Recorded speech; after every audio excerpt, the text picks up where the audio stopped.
Hello दोस्तों, आप सभी का स्वागत है। आज की हमारी कहानी है आसियाना आस्की का भाग 4। आपने अभी तक पिछले वीडियो में सुना कि अनामिका की किताब आदित्य ने फाड़ दी, तो अनामिका बहुत उदास थी कि आखिर उसकी किताब किसने खराब कर दी। और इधर आकाश ने अनामिका की किताब सही करके उसके कमरे में रख दी। आगे क्या होगा अब सुनिए। अनामिका खुश थी, उसे उसकी किताब वापस मिल चुकी थी। वह वहीं बैठकर उसे देखने लगी। बड़ी सफाई से एक एक पेज जोड़ा गया था। कुछ देर बाद अवनी आई तो अनामिका को खुश देखकर पूछा, क्या बात है, बड़े खुश नजर आ रही हो। देखो हमारी किताब, अनामिका ने किताब अवनी के सामने करते हुए कहा। अरे वाह, ये कैसे हुआ, अवनी ने चहकते हुए कहा। जब हम ऊपर आए तो आकाश जी यहाँ से निकल कर गए थे, शायद उन्होंने किया होगा, अनामिका ने कहा। वाह, सो स्वीट ऑफ हिम, मुझे तो पता ही नहीं था आकाश भैया ऐसा भी कुछ कर सकते हैं। अवनी ने शरारत से मुस्कुराते हुए कहा। तेरे दिमाग में क्या खिचड़ी पक रही है, अनामिका ने कहा। आई थिंक आकाश भैया आई लाइक्स यू, अवनी ने मुस्कुराते हुए कहा। क्या कुछ भी बोल रही है, उन्होंने तो बस नॉर्मली हमारी हेल्प की है यार, तू जैसा सोच रही है वैसा कुछ भी नहीं है, अनामिका ने परेशान होकर कहा। यार कितना अच्छा होगा, तुम मेरी भाभी बनकर हमेशा हमेशा के लिए इस घर में आ जाओगी, अवनी ने ख्यालों का पुलाव बनाते हुए कहा। तुम ऐसी बातें क्यों कर रही हो, ऐसा कुछ भी नहीं है, अनामिका ने झुंझलाकर कहा। पर अवनी को तो उसे छेड़ने में मजा आ रहा था।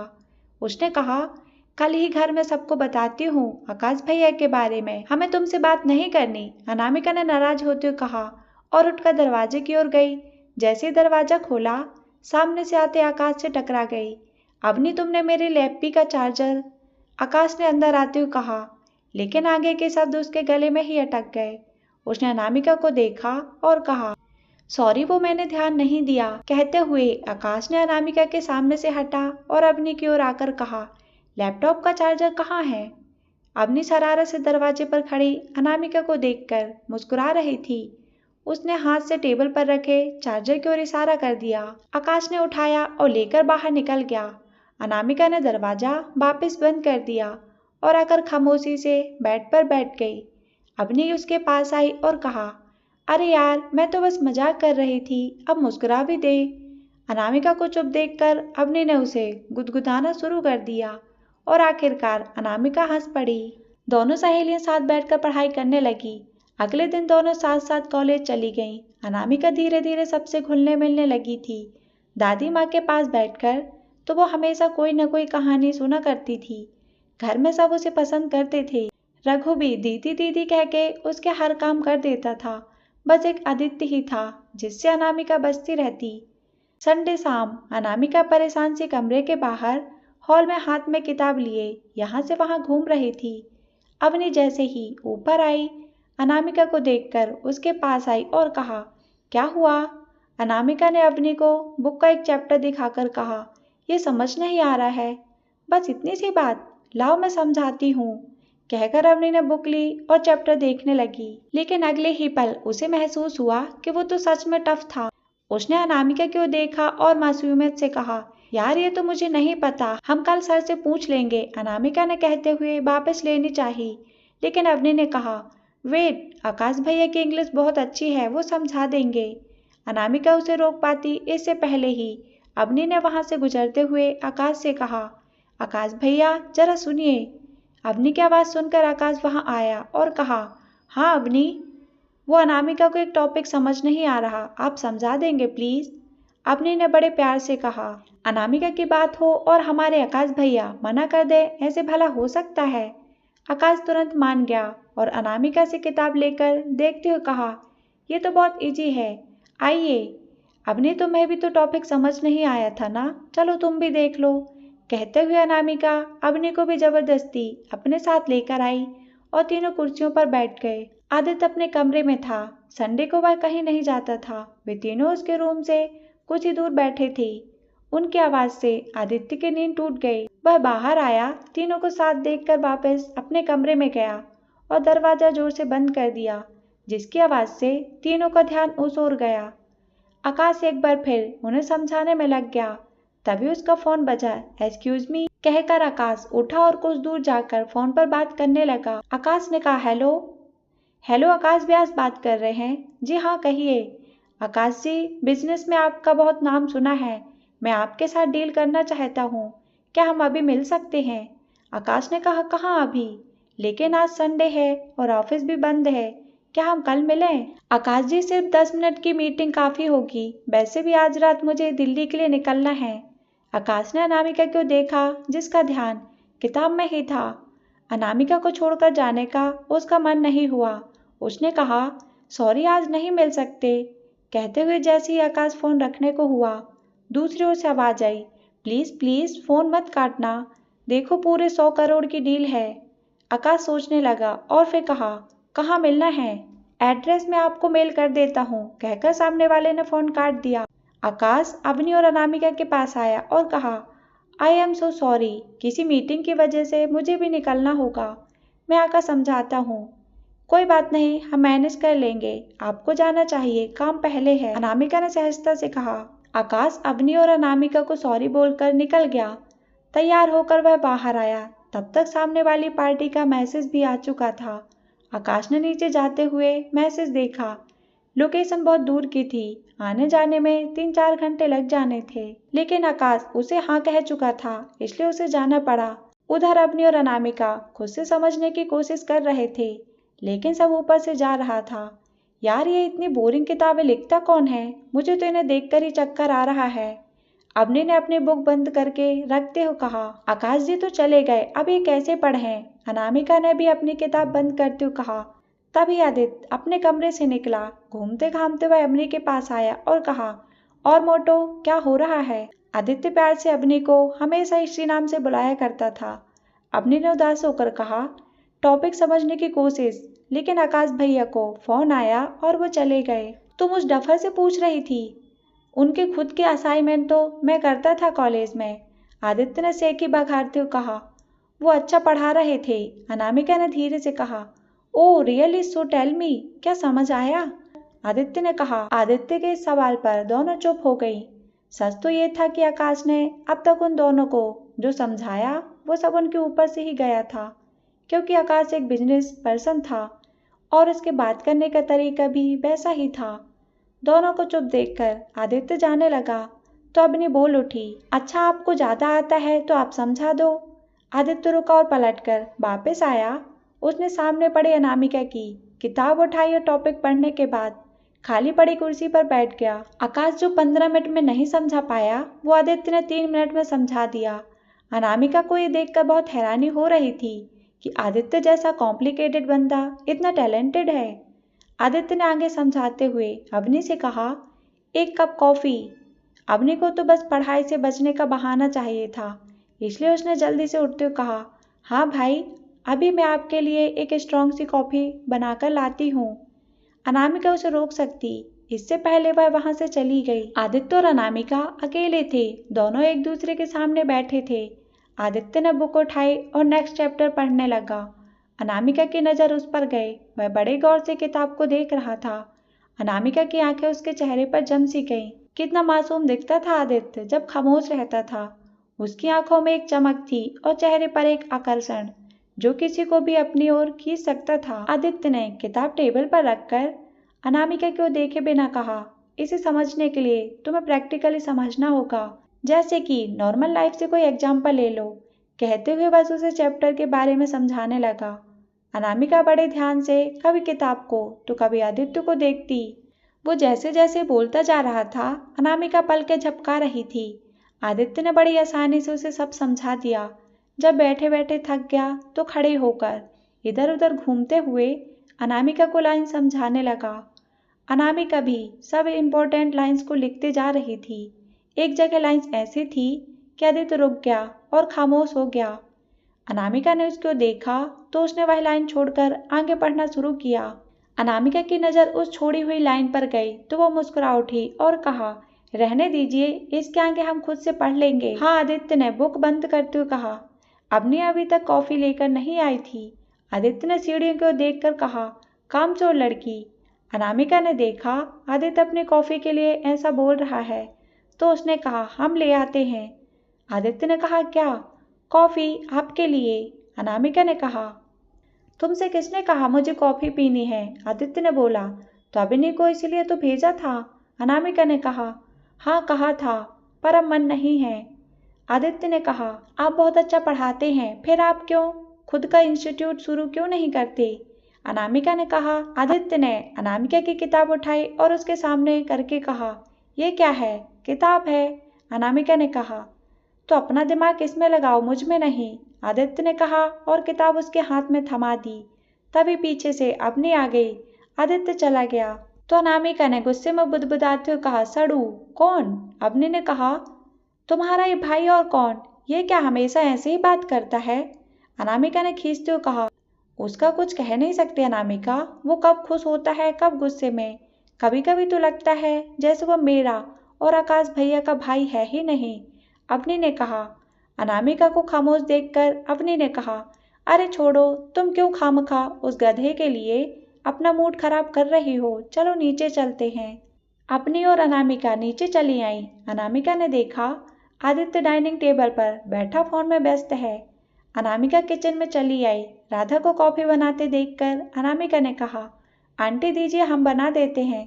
मैं बना देती हूँ, उसे किसी और के हाथ की कॉफी पसंद नहीं आती, राधा ने प्यार से कहा। आप बताइए, हम वैसे बना देंगे, अनामिका ने कहा तो राधा ने कप उसे थमा दिया। अनामिका राधा से बात करते हुए कॉफी बनाने लगी। कॉफी तैयार हुई तो राधा ने कहा, आदित्य बाहर ही होगा, तुम उसे दे आओगे प्लीज? हाँ कहकर अनामिका बाहर चली आई। उसने कॉफी का मग आदित्य के सामने रखा तो आदित्य ने कहा, ये किस लिए? अभी कुछ देर पहले आपने हमें अपना वक्त दिया तो उसके बदले में हमने आपको कॉफी बना दी। हमें किसी का एहसान लेना पसंद नहीं है, अनामिका ने नजरें नीचे की और कहा। आदित्य ने अनामिका को देखने लगा तो अनामिका ने कॉफी की ओर इशारा करके कहा, यह क्या है? कॉफी, आदित्य ने अनामिका को देखते हुए कहा। तो इसमें ध्यान दीजिए, हम में नहीं, अनामिका ने फुल एटीट्यूड से कहा, वैसे ही जैसे कुछ देर पहले आदित्य ने कहा था। आदित्य मन ही मन मुस्कुरा उठा तो अनामिका ने कहा, पी लीजिए, ठंडी हो जाएगी। अनामिका वहां से हॉल की ओर बढ़ गई। आदित्य ने मग उठाया और एक घूंट पीकर कहा, मिस अनामिका जी। आदित्य के मुंह से अनामिका जी सुनकर अनामिका हैरानी से पलटी तो आदित्य ने मग को देखते हुए कहा, nice coffee, thank you. Anamika को आदित्य का यह नया रूप कुछ समझ नहीं आ रहा था। वह वहां से चली गई। रात के खाने पर सभी मौजूद थे। तभी आकाश परेशान सा बाहर आया। उसे परेशान देखकर राकेश ने कहा, क्या हुआ आकाश, इस वक्त आ रहे हो? ऑफिस के काम से गया था पापा, आकाश ने कहा। राकेश ने कहा, आज तो संडे है बेटा। हाँ पापा, लेकिन कोई क्लाइंट था, मुझे बुला लिया और खुद वहां आया ही नहीं। पूरे 4 घंटे ड्राइव करके आया हूँ। अरे रे, ये तो बहुत गलत हुआ आपके साथ ना भाई, आदित्य ने आकाश को चिढ़ाते हुए कहा। हाँ हाँ, तुझे तो बहाना मिल गया मजाक उड़ाने का, बाहर निकल कर कुछ करो तो समझ आएगा, आकाश ने खींचते हुए कहा। अच्छा ठीक है, झगड़ा मत करो, खाना खाओ, राधा ने बीच में ही रोकते हुए कहा। सभी खाना खाने लगे। आकाश को अनामिका की हेल्प नहीं करने का मलाल था, लेकिन अनामिका को हंसता मुस्कुराता देखकर वह ये मलाल भूल गया। अगले दिन अनामिका और अवनी कॉलेज में थी। एक्स्ट्रा क्लासेस की वजह से दोनों को शाम तक वहीं रुकना पड़ा। शाम को राधा ने आदित्य से उन्हें ले आने को कहा। आदित्य गाड़ी लेकर कॉलेज के लिए निकल गया। वहां क्लासेस खत्म होने के बाद कुछ लड़कियां और अवनी अनामिका ही बची थीं। बाकी सब अपने घर जा चुकी थी। धीरे धीरे वो भी जाने लगी। अब सिर्फ 5 लड़कियां बची थीं, जिनमें अवनी और अनामिका भी थी। कुछ टीचर्स थे जो कि स्टाफ रूम में मौजूद थे। 5 लड़कियां एक खाली क्लास में बैठी थीं। तभी अवनी ने कहा, यार बड़ी बोरियत हो रही है। एक लड़की ने कहा, हाँ यार, सुबह से पढ़ पढ़ के थक चुके हैं, कोई इंटरटेनमेंट भी नहीं है यहाँ। अनामिका तुम ही कुछ सुना दो यार, दूसरी लड़की ने कहा। अनामिका ने कहा, हम क्या सुनाएं? अवनी ने कहा, अनामिका वो जो गुनगुनाती रहती हो ना तुम कभी कभी, वो सुना दो ना प्लीज। यहाँ कैसे? अनामिका ने झिझकते हुए कहा। यहाँ कौन है, सिर्फ हम लोग ही तो हैं, प्लीज यार सुनाओ ना, कुछ तो बोरियत कम हो, रीना ने कहा। प्लीज अनामिका, चारों ने एक साथ कहा। अच्छा ठीक है, सुनाते हैं, कहकर अनामिका ने आंखें बंद कर ली तो अवनी ने कहा, तुमने आंखें क्यों बंद कर ली? जो गाने वाले हैं जब तक उसे महसूस नहीं करेंगे तब तक गाएंगे कैसे? अनामिका, तुम्हें जैसे गाना हो गा सकती हो। अवनी तू बीच में मत बोल, गाने देना उसे, रीना ने कहा। तो अनामिका ने अपनी आंखें बंद कर ली और गाना शुरू किया। आखिरी लाइन गाते हुए जैसे अनामिका ने आंखें खोली, नजर दरवाजे पर खड़े आदित्य की नजरों से जा टकराई। अनामिका का दिल धड़का, वह जल्दी से टेबल से उठी और सिमट कर खड़ी हो गई। आदित्य ने वहीं खड़े खड़े अवनी से कहा, घर चले? कहकर आदित्य वहां से चला गया। अवनी अनामिका को लेकर जाने लगी तो तीनों लड़कियां भी उनके साथ साथ दरवाजे तक चली आईं। आदित्य ने उन्हें देखकर कहा, तुम बाकी सब घर कैसे जाओगी? रीना ने कहा, घर से कोई लेने आ जाएगा, चलकर गाड़ी में बैठो, मैं छोड़ देता हूँ। आदित्य ने कहा और गाड़ी की ओर बढ़ गया। सभी आकर गाड़ी में बैठ गए, बाकी चार पीछे और अनामिका आगे आदित्य के साथ। आदित्य ने पहले उन तीनों को घर छोड़ा और फिर गाड़ी अपने घर जाने वाले रास्ते की ओर बढ़ा दी। गाड़ी में फैली खामोशी को तोड़ने के लिए अवनी ने कहा, भाई आप भी अजीब हो ना। उस दिन जब मेरी फ्रेंड रीना ने आपसे लिफ्ट मांगी थी तो आपने मुंह पर मना कर दिया था और आज खुद उन्हें घर तक छोड़ आए हो। कभी कभी आपको समझना बहुत मुश्किल हो जाता है। आदित्य ने सामने देखकर गाड़ी चलाते हुए कहा, जब उसने लिफ्ट मांगी थी तब वो अकेली थी और उस वक्त सुबह थी, वो आराम से घर जा सकती थी। आज जहाँ वो लोग थे उसके बाहर का माहौल कुछ अच्छा नहीं है। इस वक्त अकेले घर जाती, घर वालों के आने का इंतजार करती तो परेशान होती, बस इसलिए उन सबको घर तक छोड़ दिया। अरे वाह भाई, अच्छा वैसे मेरी सभी दोस्त कैसी लगी आपको? अवनी ने कहा। बोरिंग और कुछ तो अकड़ू भी है। कहते हुए आदित्य ने अनामिका की ओर देखा और फिर सामने देखने लगा। अवनी रास्ते भर कुछ न कुछ बोलती रही। अंधेरा होने लगा था। गाड़ी घर के पोर्च में आकर रुकी। जैसे ही आदित्य ने ब्रेक लगाया, अनामिका का सर डैशबोर्ड से टकराता, इससे पहले आदित्य ने अपना हाथ आगे कर दिया। आदित्य की छुअन अनामिका को ठंड का एहसास करा गई। अनामिका ने खुद को संभाला और नीचे उतर गई। तीनों अंदर चले आए। फ्रेश होकर सबने खाना खाया। रात में सोते हुए अनामिका के दिमाग में आदित्य की बातें ही घूम रही थी। उसे आदित्य को समझ नहीं आ रहा था। एक पल में वह रूड, सेल्फिश और गुस्सैल दिखता तो अगले ही पल वह कुछ ऐसा करता कि बहुत ही मासूम बन जाता। आदित्य के बारे में सोचते सोचते आधी रात हो चली, पर अनामिका किसी नतीजे पर नहीं पहुंच पाई। लेकिन आज आदित्य ने जो उन लड़कियों के लिए किया उसके बारे में सोचकर अनामिका के मन को अच्छा लगा। आदित्य में कुछ तो खास था। सोचते हुए अनामिका की आंख लग गई। अगली सुबह अनामिका जल्दी ही उठ गई। उसने बगीचे में पौधों में पानी देने में रघु की मदद की और दादाजी के लिए चाय बनाई। दादी माँ के साथ मंदिर में पूजा की। इन सब से निपटकर जब किचन में राधा की मदद कर रही थी, तभी राकेश हाथ में शर्ट लेकर आए और कहा, राधा, मैंने कहा था ना ये शर्ट प्रेस करने को, तुम भूल गई? आज मीटिंग थी और उसमें ये सफ़ेद शर्ट पहनना जरूरी था। भूल गई थी, अभी कर देती हूँ। कहते हुए राधा ने इडली के घोल से सने हाथों को जैसे ही धोना चाहा, अनामिका ने कहा, हम कर देते हैं अंकल, लाइए हमें दीजिए। थोड़ा जल्दी करना बेटा, मुझे 10 मिनट में निकलना है। राकेश ने शर्ट अनामिका को देते हुए कहा और राधा की ओर पलटकर बोले, राधा, मैं नाश्ता बाहर कर लूँगा, तुम परेशान मत होना। राकेश चले गए। अनामिका भी शर्ट लेकर बाहर आई। वहीं हॉल में ही प्रेस टेबल पर लगा दी। अनामिका ने शर्ट प्रेस करके राकेश को जैसे ही दी, दरवाजे पर डोरबेल बजी। एक बार जो बजी तो बजती ही गई। अनामिका दरवाजे की ओर बढ़ी। उसने दरवाजा खोला। सामने एक दुबली पतली लड़की खड़ी थी, जिसने बिना स्लीव्स का टॉप और कटी फटी जीन्स पहनी थी।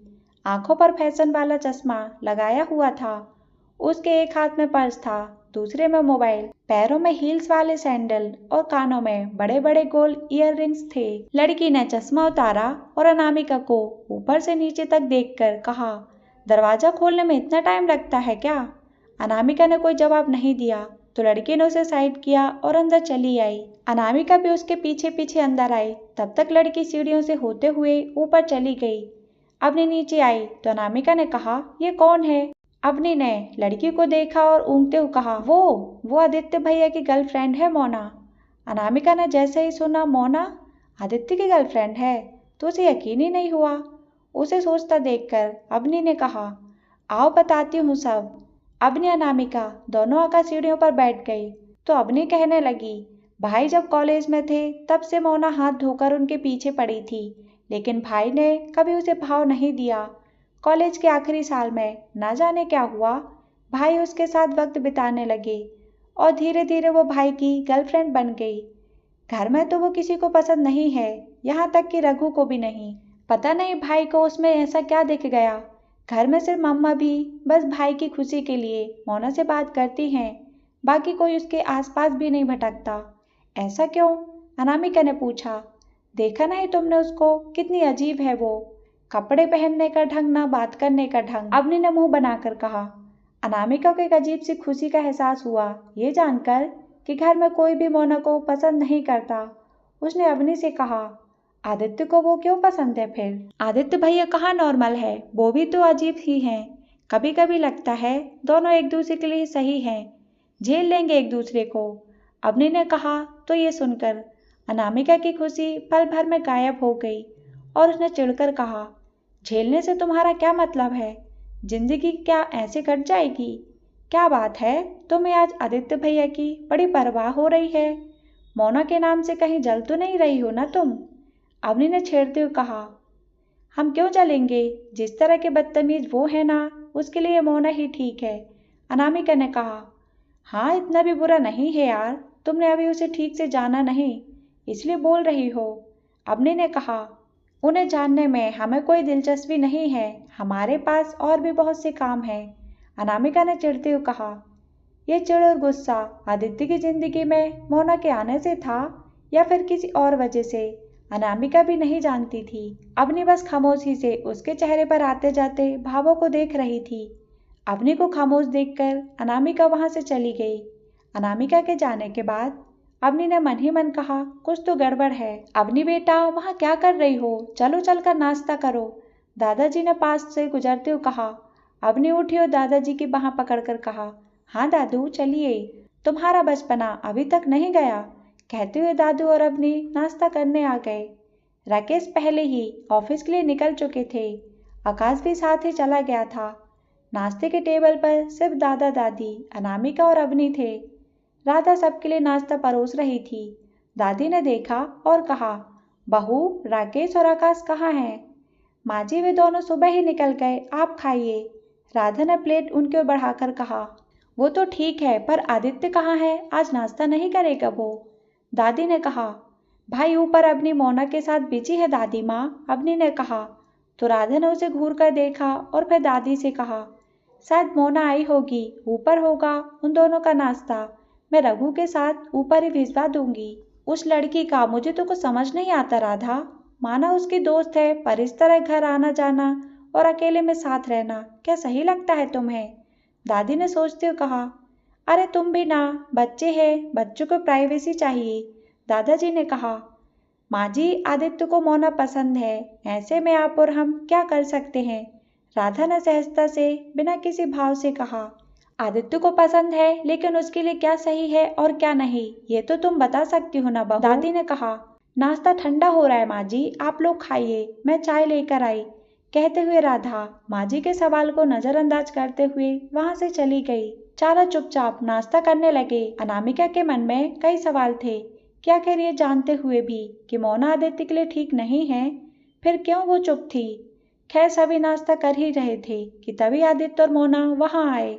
अनामिका की नजर उन दोनों पर गई तो अंदर ही अंदर उसे एक चुभन का एहसास हुआ। मोना ने आदित्य के हाथ में अपना हाथ डाला हुआ था और वो मोना से बिल्कुल चिपक कर चल रहा था।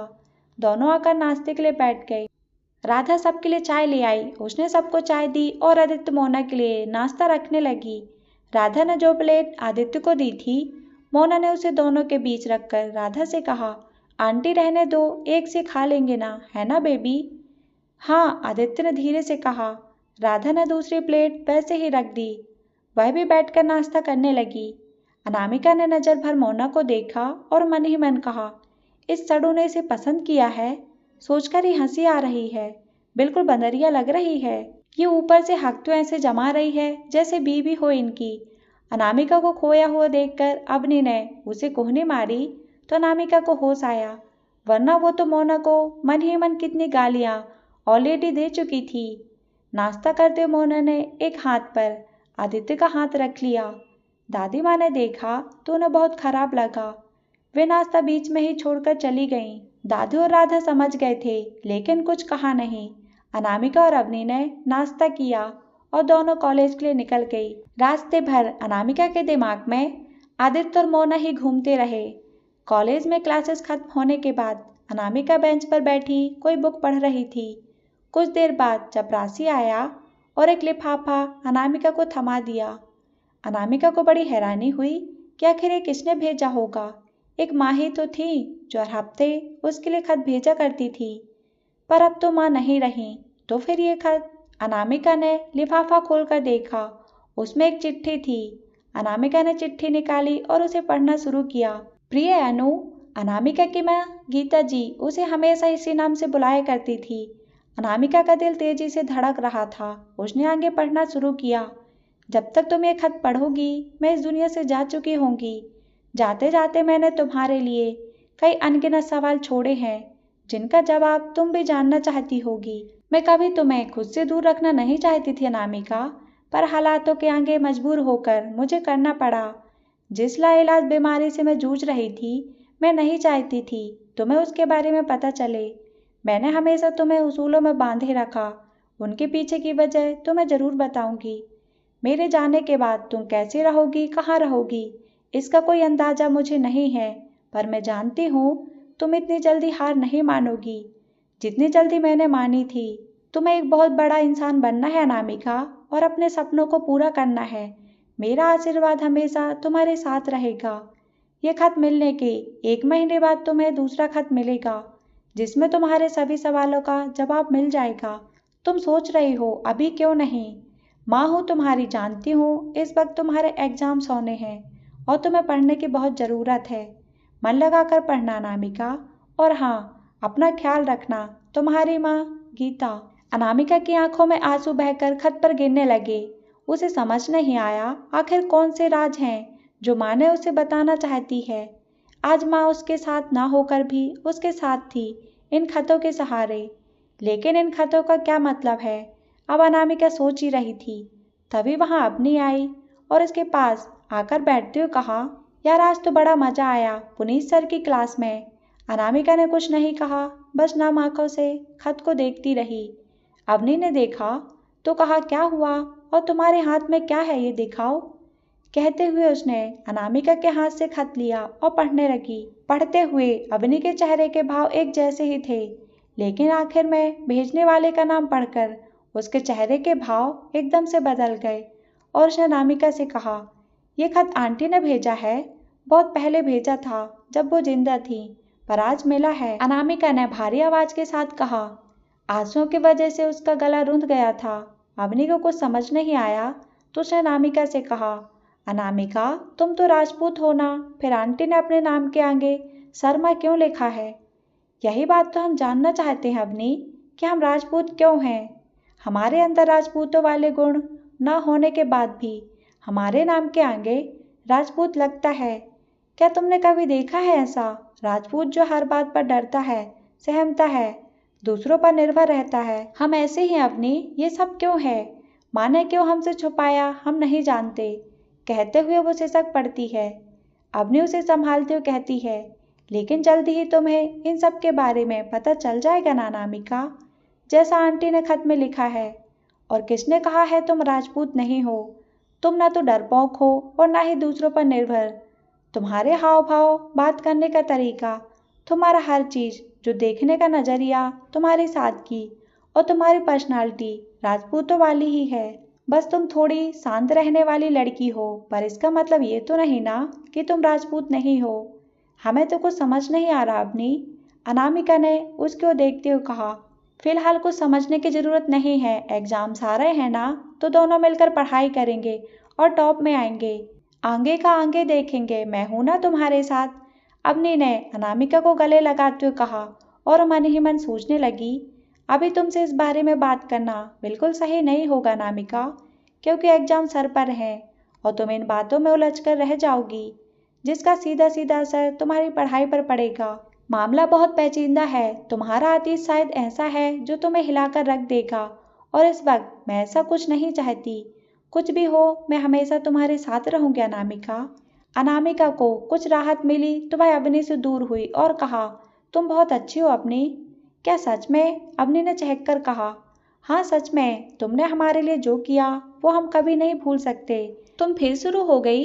अनामिका, हम दोस्त है ना, और दोस्ती में ये सब चलता है। अच्छा, विनीत के बारे में तुमने क्या सोचा है? अनामिका ने कहा, हमें वो नहीं पसंद है अवनी। मतलब तुम्हारा मेरी भाभी बनने का पक्का है, अवनी ने बड़बड़ाते हुए कहा। क्या? अनामिका ने शक भरी नजरों से देखते हुए कहा, कुछ नहीं, ऐसे ही, चलो घर चलते हैं। कहते हुए अवनी अनामिका का हाथ पकड़कर खड़ी हुई और दोनों कॉलेज से बाहर आ गईं। घर आकर दोनों ने खाना खाया और उसके बाद अवनी अपने कमरे में चली गई। अनामिका बाहर बगीचे में आकर बैठ गई और दादी को अकेले बैठा देखकर अनामिका उनके पास आई और कहा, दादी माँ, आप यहाँ अकेले क्यों बैठी हैं? अरे अनामिका, आओ आओ बैठो, दादी ने चौंकते हुए कहा। अनामिका नीचे उनके पास सीढ़ी पर बैठ गई और कहा, अब बताइए आप यहाँ? बस ऐसे ही थोड़ा मन परेशान था तो यहाँ चली आई। इन पेड़ पौधों को देखकर मन को अच्छा लगता है, इसलिए यहाँ चली आई, दादी ने कहा। और आपका मन परेशान क्यों है? अनामिका ने अपनेपन से कहा। सुबह जो लड़की घर आई थी वो मुझे बिल्कुल पसंद नहीं है। जब देखो तब वो घर आती है, राधा भी उसे कुछ नहीं कहती, दादी ने चिढ़ते हुए कहा। दादी माँ, वो आदित्य जी की निजी जिंदगी है, उन्होंने जब खुद उन्हें चुना है तो आप और आंटी क्या कर सकती हैं? ऐसा नहीं है अनामिका, आदित्य की चॉइस ऐसी कभी नहीं हो सकती, दादी ने कहा। दादी माँ, वैसे देखा जाए तो हो भी सकती है, वो इतनी अकड़ू और सड़ू है ना, उनके लिए तो मोना ही ठीक है। अनामिका ने पहली बार दादी के सामने अपने मन की बात कह दी। दादी मुस्कुराई और कहा, तुम उसे समझ नहीं पाई, वो वैसा बिल्कुल नहीं है जैसा वो दिखता है। मतलब? अनामिका ने हैरानी से कहा।